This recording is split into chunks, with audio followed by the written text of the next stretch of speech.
Have you ever wondered why nations hoarded gold in the past and how it influenced the economic systems of today?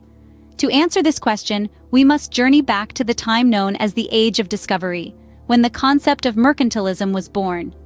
Mercantilism, a term coined by the economist Adam Smith in the late 18th century, refers to the economic doctrine that government control of foreign trade is of paramount importance for ensuring the prosperity and military security of the state. But let's not get ahead of ourselves. The story of mercantilism begins in the late 15th century. During the late 15th to the mid-18th century, Europe witnessed a dramatic shift in economic thought. This was a time when nations started to explore new trade routes, and the discovery of the New World opened up fresh opportunities for trade. It was in this era that mercantilism took root. The core belief of mercantilism is that a nation's wealth is measured by its stock of precious metals, primarily gold and silver.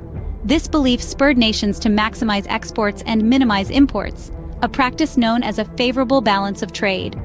The goal was to amass wealth, strengthen the nation, and enhance its power on the global stage. Mercantilist policies led to the establishment of colonies and fueled the expansion of European empires.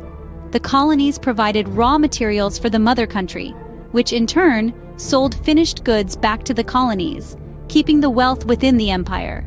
But as we moved into the late 18th century, mercantilism began to face criticism, most notably from Adam Smith. He argued that wealth was not just gold and silver, but also the goods and services a nation could produce.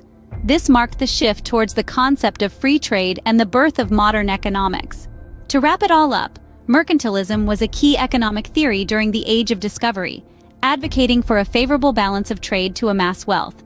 It shaped the way nations interacted, leading to the establishment of colonies and fueling the expansion of empires. However, it faced criticism in the late 18th century, sparking a shift towards free trade and the birth of modern economics. So the next time you ponder over the intricacies of international trade, remember the influence of mercantilism.